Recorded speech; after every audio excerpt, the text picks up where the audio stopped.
Hello everyone, and thank you for attending today's webinar, Investigating Mal de Debarquement Syndrome, Diagnostic Criteria, Co-morbidities, Treatment Outcomes, Patient Management, What Remains to be Addressed, and Tips for Patients. I'm Francesca Lake, Head of Open Access at Future Science Group and Managing Editor for Future Science OA, which supports the Future Science Early Career Research Award that is bringing you this webinar. I'll be your host for today's event. Before I introduce you to our speaker, I'd like to quickly cover a few housekeeping items. All the widgets are resizable and movable, so feel free to move them around to get the most out of your desktop space. You can expand your slide area or maximize it to full screen by clicking on the arrows in the top right-hand corner. Please let us know your thoughts on today's webinar by tweeting us at FSGFSO or simply share today's webinar with your friends and colleagues using the Share This widget on your screen. Some networks cause slides to advance more slowly than others, so logging off your VPN is recommended. If your slides are behind, pressing F5 on your keyboard will refresh the page. You can find additional answers to some common technical issues located in the Help widget at the bottom of your screen. An on-demand version of today's webinar will be available approximately 1 hour after the webinar and can be accessed using the same link that was sent to you earlier. If you have any questions, feel free to ask them and we'll address those offline. So, we are delighted to have our Early Career Research Award winner, Viviana Mucci from University Hospital Zurich, Switzerland, presenting for us today. Viviana completed her PhD on medical science in July 2018 at Antwerp University in Belgium. Her background includes a BSc in medical physiology and an MSc in space physiology and health. Starting from her PhD and continuing now into her postdoc, she's been studying MDDS, which is a rare, complex and debilitating neurological disorder. Her aim is to continue researching MDDS and to create an MDDS consortium. She's passionate about continuing to research MDDS and is committed to developing more effective treatments for people challenged by this disorder. She's currently based in Switzerland, where she is offering optokinetic treatment for MDDS patients. Viviana was, as mentioned, the winner of the 2018 Future Science Early Career Research Award. This annual award recognizes outstanding researchers in the early stages of their career. Viviana was selected through a combination of our expert judging panel and the public vote from a number of very high-quality candidates. We're delighted to have Viviana as this year's winner. So thank you again for joining us today, everyone. I'll now hand over to Viviana to start today's presentation. Thank you so much, Francesca, for the introduction. I'm really delighted to have got the opportunity today to present to you my work.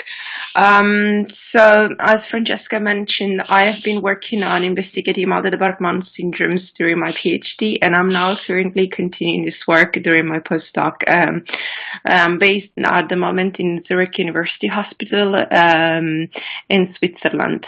I'd like to once again thank not only the Future Science for the great opportunity, but also everyone that's voted for me and give me the chance to win this exciting award. I hope you're going to enjoy this presentation. So let's go into it.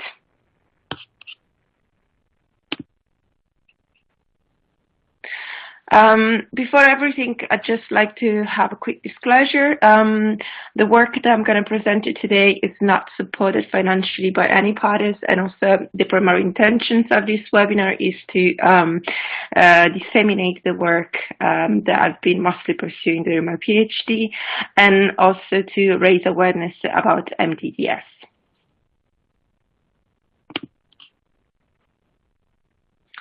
So in summary here, an overview of what I will talk to you about today and to guide you through. We will have first, for the non-expert, a really general broad introductions about how the vestibular system works, about MDDS, what it is, how to diagnose it, the main symptom features, common treatments. We're going to then focus on the knowledge gap, what remains to be addressed, what we don't still know about this pathology.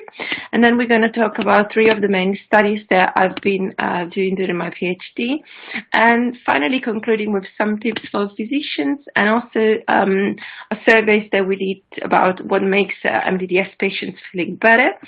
And lastly, I'm going to present you with some future research steps and also future slides that should still remain to be addressed.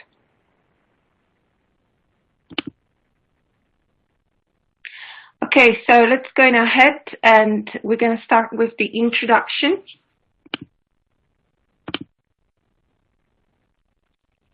So before going ahead, I'd like to give a general introduction for the non-experts about the vestibular system. So balance is a complex motor skills that requires fine central processes of multiple signals, for example, coming from the proprioceptors, as well as the vestibular skull coming from the vestibular end organ situated in our inner ears, as well as the vision and somatosensory information that allow us to produce postural actions and to navigate and orient ourselves in space. Without balance, humans' normal functions could actually not take place.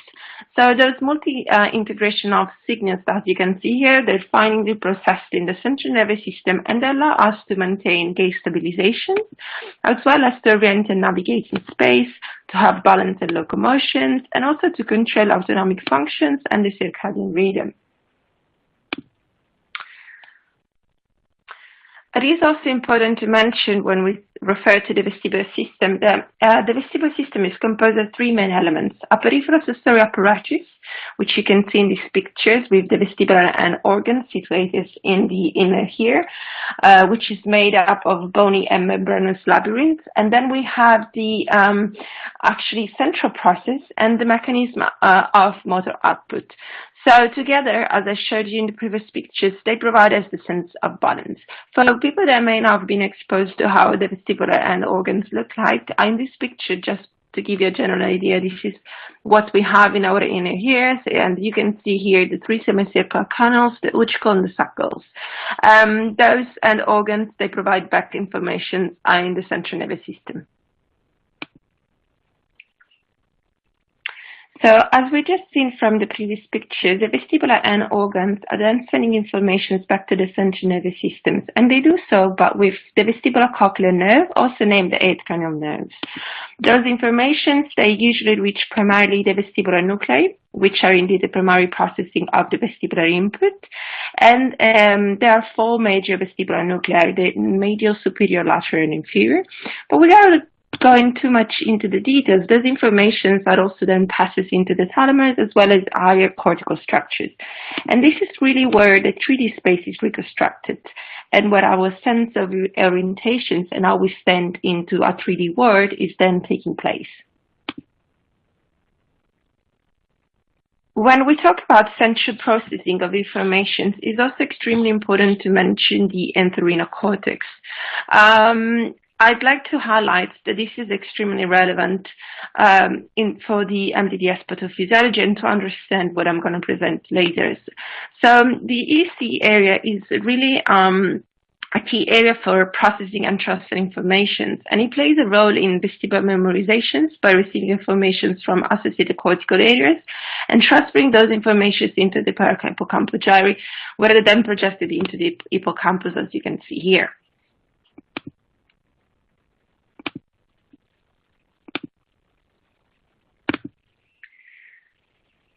Another part that is really important to mention when we talk about MDDS pathophysiology will be the vestibular ocular reflex. So just so that everyone will have the ability to understand what we're going to present, the vestibular ocular reflex is basically the reflex that allows us to maintain a stable image whenever we rotate the head. And the VOR is so defined as a context adaptation, as it has the ability to adapt to different environments. And we're going to see it's quite relevant. One of the most classical examples when we want to explain the VOR is by using prism glasses. Whenever wearing prism glasses, we are exposed to a mismatch between the retinal image and the direction of the gaze. And when a subject then puts those glasses on, has to have a display of the retinal image by a defined angle, and the VOR has to adapt. This is what we, as a classical example of a VOR adaptation. When we talk about VOR, it's also important to mention the velocity storage, which is a multisensory element that retains vestibular information, particularly coming from the VOR. And we will see it's quite relevant for MDDS pathophysiology. And we're going to go into the details later. So moving into the topic of mal de débarquement, MDD. So what is mal de débarquement? Mal de débarquement is the French term for sickness of disembarkment, which literally means that whenever you're stepping off after being exposed to passive motion, which could be a boat, a car, nowadays even a plane, you still feel like you're still in motion. This has been firstly described by Arwin in 1881, but has probably been around for much earlier than that. And it's a quite common feature and phenomenon. So I'm sure some of you have experiences as well that whenever you're getting off, for example, after a cruise, you're still feeling like you are on a boat.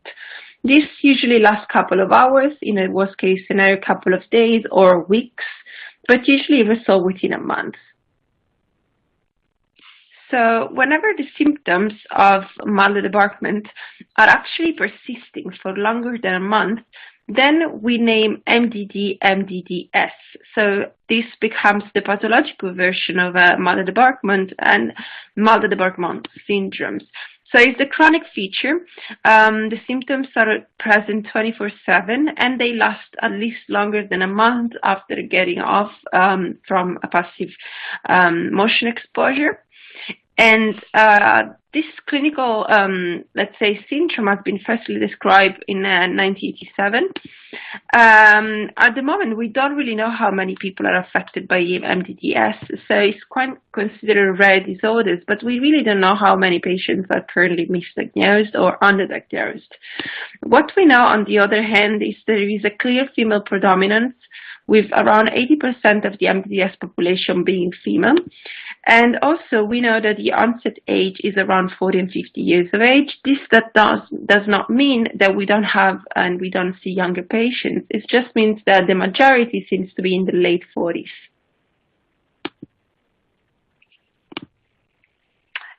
It's also important to mention that because MDDS, as I briefly discussed earlier, is either misdiagnosed or non-diagnosed, patients take a lot of time to find out what they have, and sometimes it takes them on average 90 healthcare appointments. This obviously associates this not knowing the syndromes and what they suffer from has obviously a big impact on the quality of life, with pure quality of life as a result, and also increasing cost for the patients and for the healthcare system. What I've just presented to you in terms of disembarking from a vehicle is one of the two onsets that we currently have when we talk about MDDS, and it's the so-called motion-triggered onset. So whenever patients indeed are disembarking from a vehicle. However, there seems to be that also the same symptoms are appearing either spontaneously or after the so-called no-motion triggered. So this is also called SO for short onset. So if we ask what are the main symptoms in MDDS patients, the really distinguished feature is that these patients have a constant sensation of self-motion, meaning that they really, most of them describe as they still feeling on a boat despite being on stable surface and land. So they have this constantly sensation of internal movements. Most of them, they also describe to have a fluctuation of symptoms. Some of them report to have less symptoms in the morning and to have aggravated symptoms in the evening. They also describe their sensations as a gravitational pull. They feel like if someone is literally pulling them from one side to another. They have associated migraine. Most of them reported a high visual induced dizziness, meaning that they're very sensitive to visual stimuli, which can aggravate their motion sensations and the dizziness. For example, being into a supermarket or being into crowded environments makes them symptom worse. They also have photophobia, and also anxiety and depression seems to be associated with MDDS.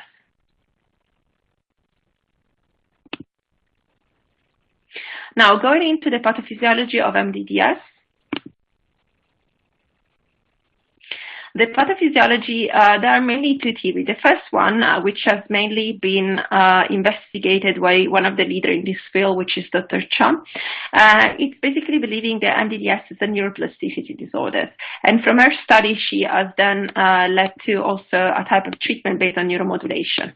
There are many wonderful studies from Dr. Chum, but just quickly to mention two that are really significant for MDDS are one, when MDDS has been basically in MDDS patients, there has been identified hypermetabolism of the EC, the entorhinal cortex, so this small section I showed you at the beginning of the presentation. And also in this small section was also found an increase in functional connectivity. Again, I'm not going to go into the details, but this is one of the main theories supported by neuroimaging and neuromodulation studies about MDDS pathophysiology. The second theory, on the other hand, believes that MDDS is the result of a maladaptation of the VOR, the reflex that we just saw at the beginning of the slides. And from this theory, there has been then developed a type of treatment based on optokinetic stimuli. Just a little bit more about the VOR contextual adaptation. So according to this theory, which has mainly been developed by Dr. Dai and Dr. Yakushin in Mount Sinai Hospital, those patients, they have a sensation of constant feeling whenever they're disembarking from an environment as a maladaptation of the vestibulocular reflex to readapt a stable environment. The stripes that you see is what we call optokinetic stimuli, and this is the type of treatment that's been developed from this theory. So we will move now in how to diagnose and identify MDDS. So nowadays, to diagnose the patients with MDDS, MDDS patients should have a vestibular test battery that results totally normal. So they usually should have normal inner ear function, normal ENG, VNG, and audiogram, and also normal structural brain imaging. This is making, as you can understand, because of the lack of clear biomarker, MDDS diagnosis is particularly challenging.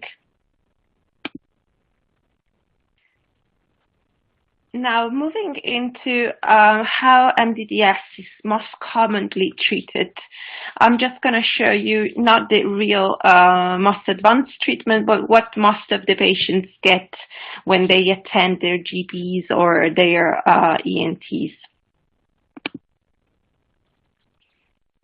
Among the most prescribed treatments, there are pharmacological interventions which are usually prescribed to MDDS patients. Just to mention a few, benzodiazepine selective serotonin reuptake inhibitors, as well as tricyclic antidepressant, anticonvulsant, and occasionally calcium channel blockers. Gabapentin, amitriptyline have also been widely used for easing MDDS symptoms, with also some positive results. However, despite those medications may help to improve patients' mood and in some cases also to make them overall having the ability to cope with the symptom, their self-motion sensation in most cases remains despite those pharmacological interventions. Another thing that is most of the time advised to MDDS patients is to try vestibular rehabilitation. Vestibular rehabilitation, we know that works really, really well for a lot of other vestibular disorders, but for MDDS patients, this is not always the case. Indeed, a lot of those patients report also aggravation of symptoms when trying to do such a type of rehabilitation. So from everything we have discussed, there are some aspects that you could see they're still quite unclear. The first one is indeed the diagnostic procedure. As mentioned before, to be able to clearly diagnose, be able to have a clear diagnosis for MDDS is quite challenging. And also, we still don't understand the two answers that I quickly presented before, the motion trigger and the spontaneous. There are many questions then that remain to be addressed. For example, are they really the same thing? Are they still different? This is something that's still under debate and that should be further investigated. From what we described before, as I mentioned, there is 80% of the MDDS populations that are women. And so this inexplicable female predominance is something that still we don't really understand why. Treatments. So from the treatment, the most common one, the pharmacologicals, and as you could see also the rehabilitation, they're not really the most successful ones. So there's still a lot of work that needs to be done in terms of providing and finding what the best treatment, and also which treatment works best for the two onset subtypes, the motion trigger and the spontaneous. So there's still a lot of work to be done, and this is just a few of the knowledge gaps that we have, and that's why we continue to do MDDS research. So the knowledge gap, of course, indicates that MDDS research is still needed and should continue. So now I will show you some of the studies that we conducted together with my team and also an international group of scientists about MDDS. And this work has mostly been performed during my PhD. So starting from study 1, the first study was about assessing and increasing our knowledge about diagnostic procedures in MDDS patients with motion or spontaneous onset.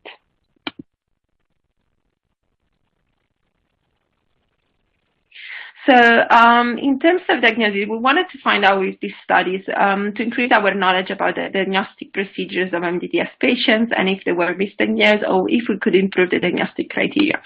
So in order to do this, because MDDS is still believed to be quite rare, we had an international collaboration. I was at the time at Antwerp University, and we set up a collaboration with two centers in Australia as well as Mount Sinai Hospital in New York. We were able, through an online survey, to collect the largest number of data in terms of epidemiological data. We collected 370 responses. Again, as in most of the studies, we were confirmed that most of our responses were females, and the mean age of respondent was, again, as I mentioned before, we found 40 and 50, so 48 in our case.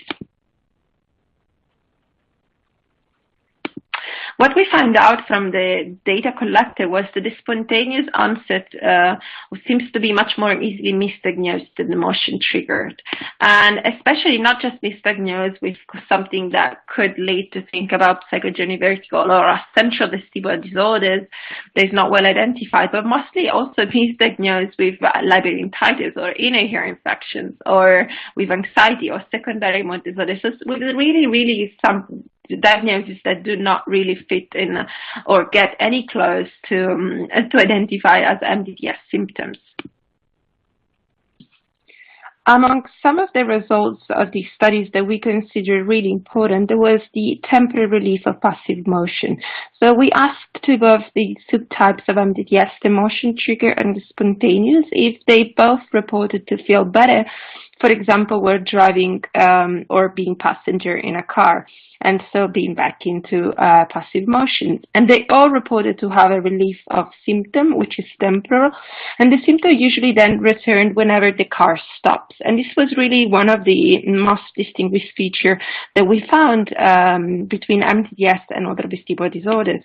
Another important thing that we noticed was the stress was perceived as a trigger to aggravate MDDS symptoms, especially in the spontaneous group. So from what we found out from the data collected, we decided to update the diagnostic guidelines, which were firstly published by my colleague Van Ombergen in 2016.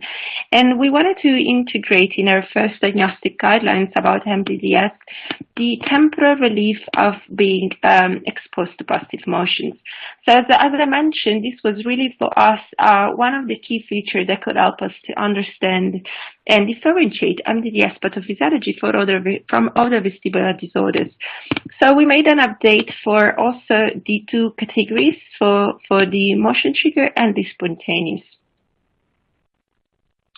So here, just to give you an overview, the first 5 points were already present in the first review paper of my colleague Van Ombergen, and we decided to add from these studies after collecting the diagnostic questions, features number 6, so the temporary relief of passive motion for the motion trigger as well as for the spontaneous.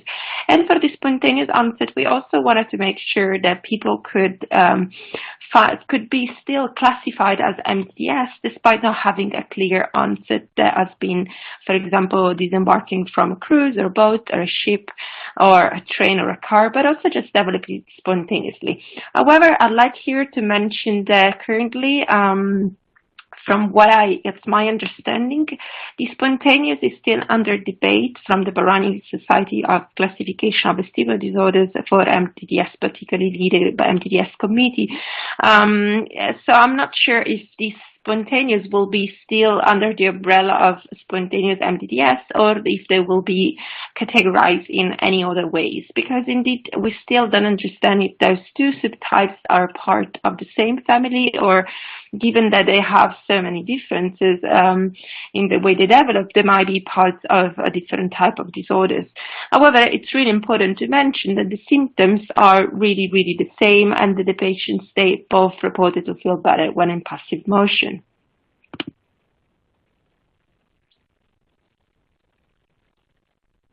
Now, moving to the second type of, let's say, topic that I was investigating, and I'm trying to continue investigating, is about the hormonal component potentially present in MDDS pathophysiology. So as we mentioned in the knowledge gap, we still don't understand why we have so many more women affected by these disorders. So this research has resulted in 3 main publications, and I'm going to present you some of the studies that we have been working on. So the first studies I will present to you was about a preliminary questionnaire that we decided to release with a similar methodology to what we have showed you in the diagnostic study. So the aim was to assess the potential relations between gonadal hormones and MDDS. And so we launched a broad international service, once again uniting conjoined forces with other teams and society across the world, and mainly again to see if this female predominance was also related to some hormonal implications. So one of the first things was that we wanted to assess was if there was hormonal potential risk factors, meaning that because the onset age of these women seems to be towards menopause, we wanted to find out if menopause was indeed present when, or perimenopausal phases was really the phase of when women developed MDDS. As you can see from this, we know that when women are entering perimenopausal or menopausal phase, there is huge hormonal changes, especially with the drop in estrogens, which has a lot of implications from a cognitive aspect, developing associated mood disorders like depressions and so on. So we wanted to see if this was the case. However, we didn't really have that many menopausal or perimenopausal women in our surveys, but so this is something that, again, could be potentially risk factor, but it needs definitely more research. Another thing that we asked was about the hormonal profile between younger MDDS patients that they were still in their reproductive years. And so we wanted to compare if the spontaneous and the motion trigger patients were having any potential type of differences from an hormonal profile. And what we found out was the spontaneous seems to have a much higher number of irregular menses than the motion triggered patients. We also asked for those younger patients if they remember any particular hormonal phase when the onset occurred. We found out that in both the motion trigger and the spontaneous, they seems to have been menstruating when onset started. And also some of them reported to be clearly remembering to choose hormone and contraceptive medications when the first onset began. Another thing that we wanted to find out was considering, again, younger female MDDS subjects, which were currently free from contraceptive, and ask them whether they see fluctuations of symptoms in different phases of the menstrual cycle. So we hypothesized that given the high predominance of MDDS patients reporting also migraine symptoms, they may behave like migraine patients. We know that migraine patients, whenever they're approaching the premenstrual phase, and during the few early days of menstruations, they report a higher migraine and a higher rate of migraine attacks. So we wanted to see if that was the case and was similar in MDDS patients. And what we found out was indeed that they reported an aggravation of symptoms during the premenstrual phase, confirming our theory of the estrogen breeder low. So whenever estrogens are lower, the symptoms seems to be higher. Given all those studies related to the potential involvement of hormones, we also made a recent new publication in Medical Hypotheses where we created a new potential theory. And we took into consideration that MDDS patients have a high prevalence of migraine and depressions. And we hypothesized that maybe MDDS female patients, they have a neurochemical imbalance during a particular hormonal phase, which renders and makes them more susceptible to develop MDDS. And we thought that maybe this could be the case by having the hormones influencing the GABA-B sensitive neuroreceptors, which are involved in the velocity storage, and therefore having bringing disruptions of the normal GABAergic network, which will involve also the velocity storage. This is just a theory indeed, and you can read more about it in the paper, but it could be interesting to further advance and evaluate if GABA or maybe perhaps also other neurotransmitters are involved in MDDS pathophysiology. The last studies I will present related to the hormones is about investigating pregnancy and MDDS. We had some reasons to suspect from the patients that we have seen so anecdotally that some MDDS patients, like very similarly once again to migraine sufferers, seems to have no symptoms during pregnancy and to feel better overall. So we hypothesized that indeed MDDS patients could have an improvement of symptoms during the 9 months of pregnancy, similar to what observed in pregnant women affected usually by migraine attacks. These studies was conducted in a similar way to the others, so we launched surveys online and we collected overall 18 subjects that were pregnant or have been pregnant while having MDDS. So this is really a first pilot studies, but the interesting thing is that there were a great number, so the majority, 81.3% of the respondents to our surveys reported a decrease of symptoms during pregnancy and overall improvement in their mood, in their complaints, in their self-motion perceptions, and in the way they felt like they were having their self-motion movements were decreasing during pregnancy. We hypothesized that this could have been because of the higher concentrations of estrogens and progesterones, which is obviously occurring during pregnancy, but also it could have been because there is the absence of these cycling fluctuations that women undergo every 30 days. So this, again, it's a first pilot study, but it's quite interesting to see the MDDS has some really close relations also to how some migraine patients behave. Now, moving into the treatments, I will present you one of the studies that was performed during my PhD about one of the 2 treatments that are currently used for MDDS. And then I will show you some other treatments which I didn't have a personal experience with, but just for the common knowledge.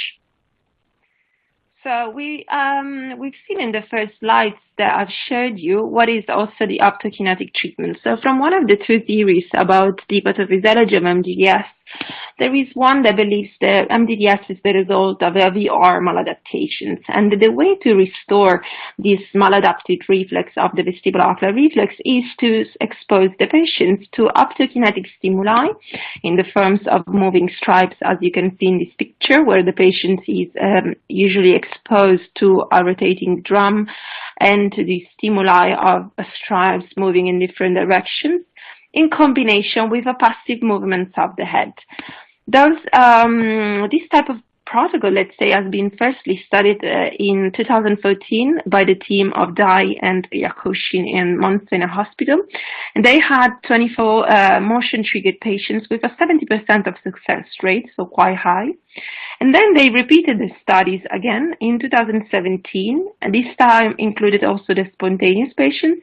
And after 1 year follow-up, they had, as you can see in here, a reductions of success rate to 52 for the motion trigger and 48 for the spontaneous. So we wondered if this treatment was providing any sort of placebo effect, given this very high success rate in the first few weeks, which then had a drop after a year. So to really give you an idea, we wanted to test if there was any sham effect of the optokinetics. So we had 2 days of sham prior to the real 5 days of treatment, and we also performed a follow-up after 3 months. We had also decided to keep the passive head movements of the patient's head at 0.165 hertz, and we had the postrography prior and after every optokinetic exposure. In this brief video is just to give you an idea about how we performed the sham. So the patient's head was moved at the fixed frequency of 0.165 hertz with the use of a metronome, and the stripes were not moving. And we repeated this for the same procedure in the same, exactly same conditions as during the treatment. And we reported absolutely no changes in symptoms or improvement after this so-called shammed, or for us, we didn't see any placebo effect.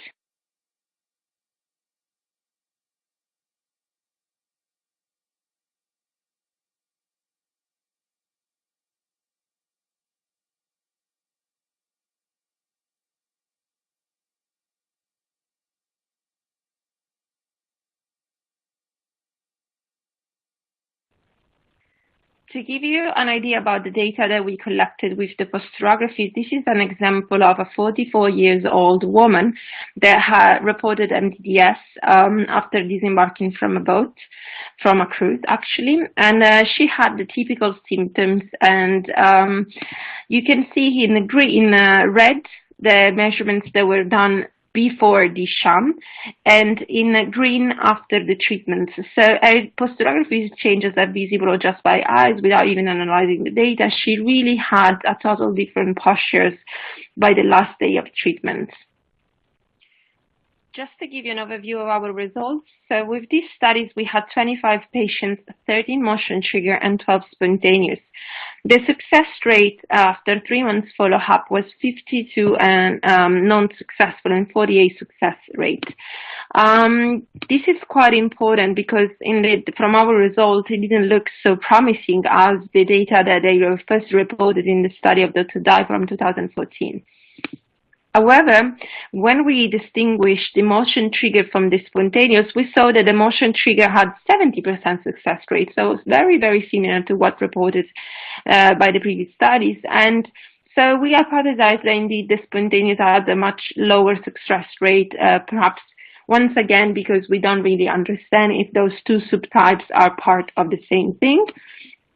And as I mentioned just briefly before, we had 11 subjects had 2 days on sham, and we reported no placebo.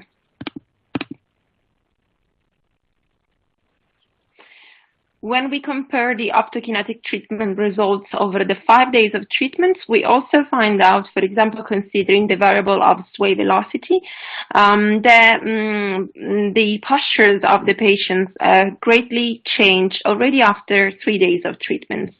Meaning that perhaps in the future we could also test if 3 days of optokinetic stimulation will be enough to restore the so maladapted VOR, and therefore if patient does not need a longer type of treatment. Now, going into other type of treatment research, I will just briefly present you some of the other works that has been done on MDDS, but that I'm not personally an expert on it. So just to give a general more idea about what else is out there. So aside from the treatment that we just saw, the pharmacological interventions, and as well as the potential vestibular rehabilitation, which doesn't have much success, and the optokinetic, is also neuromodulations. So as you saw from the beginning of the slides, one of the other theories believes MDDS is a disorders of neuroplasticity. And therefore, following this, there has been few studies reporting that neuromodulation may improve MDDS symptoms. One of the techniques used was the repetitive use of transcranial magnetic stimulations. Few studies have reported the area stimulated was the DLPFC, an area, as you can see, this is the picture of the TMS. It's an area that is also stimulated a lot in major depression. So there are some concerns and questions if patients are feeling better just because they feel better from and relieved from the depressive symptoms they have, or if this area is also crucially involved in MDDS. However, there are more recent studies that you can look up where they don't only stimulate this area, but also others. And really, if you have more questions, the best person to talk to would be Dr. Cha in the US and Dr. Choi de Bleck in Belgium in Europe. They are the two major aspects about neuromodulations that I'm aware of, and I'm sure they can help you much further. This is really out of my expertise, but just to give you an idea. Also, there are a few new studies that are considering the use of another technique, always non-invasive neurostimulation technique, which is called TDCS. And this is just a picture you can see, and hopefully they will also be able to give promising results about decreasing MDDS symptoms, but this is something to be seen in the future. Another thing is another treatment which is not really, there are not many scientific studies about it, which is called the gyrostim. So I don't know much about it. As you can see in this picture, the patients get inside in this machine and it gets moved and tilted around at different degrees and in different panels, but I don't know much about it. So please, if there is anyone that is actually known to working with this, or is a patient that had any positive results, I would love to hear their stories. This is another thing that apparently seems to ease MDDS symptoms, but again, I don't know. It remains a question mark. So to summarize some of the important steps and of what we discussed today. So first of all, as we can see from the new updated diagnostic guidelines, early diagnosis is extremely important because it will help patients to find out what they have. It will decrease, of course, the health-related cost for the healthcare systems and for the patients. And it will allow them to improve the quality of life quicker and to get perhaps the right type of treatments quicker. So the other aspect to consider, it's if you are an ENT specialist or a neurologist, it's not always easy to step into another field like the one related to hormonal changes. But I would really encourage to have a teamwork with your colleagues and to assess the patients fully from a 360 degrees to find out if those patients, especially female younger patients, have also any types of hormonal imbalances that could also be relieved or helped with hormonal therapeutic interventions. This is because we haven't really proved it yet with scientific studies, but we are on the way to try to find out if those patients are suffering from MDDS may also have some susceptibility to hormonal changes, which has made them more susceptible to develop these conditions. So I believe it's important to take this aspect, which is usually a little bit unusual for vestibular patients, into account. Aside from medications, if your patients have tried already a lot of different type of medications or vestibular rehabilitation and symptom persist, I would really encourage them to try the optokinetic treatment. It's a non-invasive type of treatment and has really small associated risk of making the symptom worse. And if optokinetic doesn't work, then I would really consider either to refer them to a specialized center or to find out where your patients could access neuromodulation, because also could help easing their symptoms. So overall, I hope I give you a general idea about the main features of MDDS and how to recognize MDDS patients. One of the last few things I also like to present to you before moving into future studies is last data that we collected from MDDS patients. We asked them what makes you feel better to try to find out what are the things that can help MDDS patients. We had 167 responses, and we again had a striking female predominance. As you can see from the results, most of them reported to feeling better when a passenger in a car, which now we understood is really a key feature for MDDS, but also that some medication or regular sleeping habits, chiropractic can also improve their symptoms.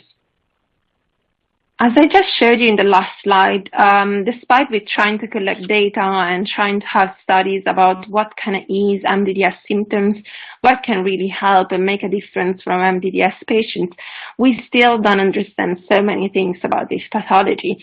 So here I'd like to show you some of the future lines of research that should continue.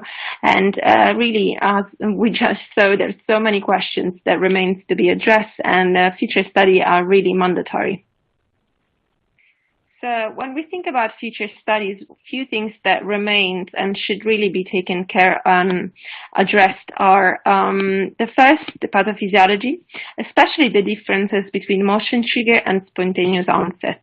This will be one of the key features to also be able to identify it and having clear diagnostic criteria for patients. The second aspect is the cognitive implications. We know that patients report to be cognitively impaired when they have high symptoms, but there are not many studies out there about assessing cognitive changes, for example, before successful treatment and after when the symptoms are gone. Also comorbidities, so for example, we still don't know in details the role of visual-induced dizziness, migraine and depressions in MDDS symptoms, and also how they affect the symptom fluctuations, for example, or also how they can affect the therapeutical interventions for those type of patients. The other aspect that should continue to be further investigated is the risk factors. So it's really a particular hormonal phase, a potential risk factor for developing MDDS patients in susceptible subjects. And last but not least, we should take into account if the reoccurrence of MDDS patients is due because patients are, again, re-exposed to passive motions, for example, for the motion triggered, or if there is any other factor that could contribute to this continued reoccurrence of symptoms throughout the history of the patient.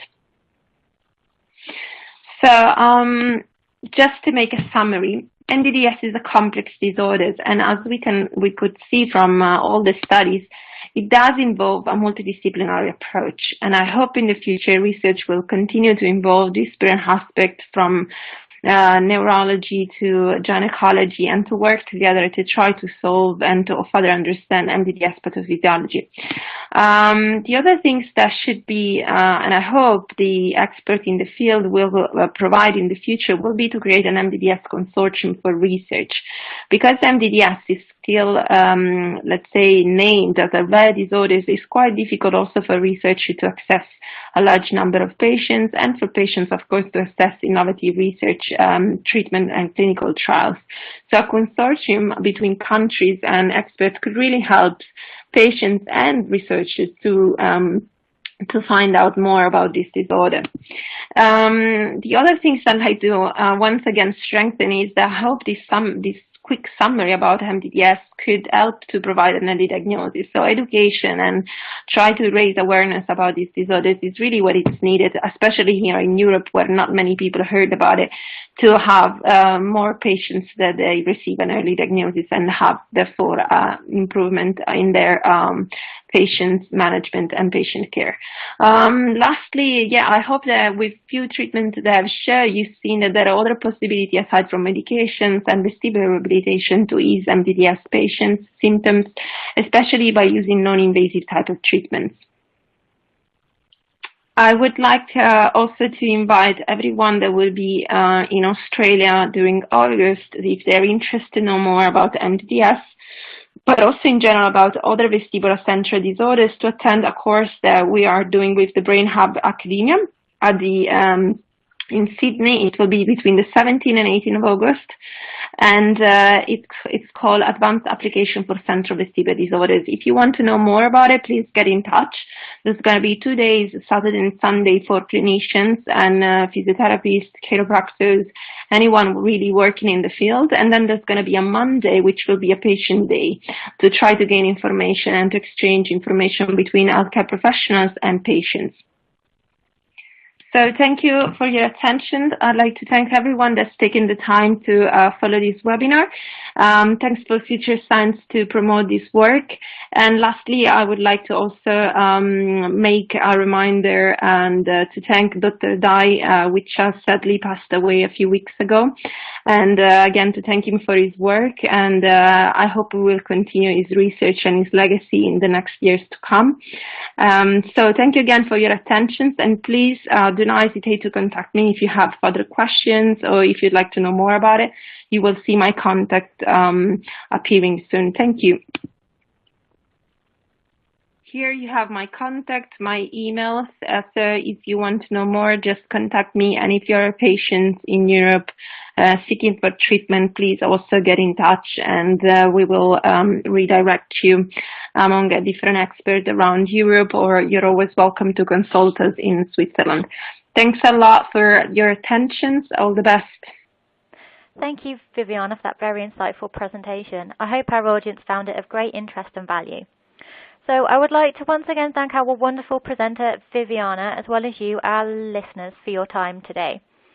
If you would like to let us know your thoughts on today's webinar, please feel free to complete our feedback survey in the resource widget or tweet us at FSGFSO. We also hope you'll keep an eye out for the 2019 iteration of the award, which will be opening in the next few months. So thank you again for attending, and goodbye.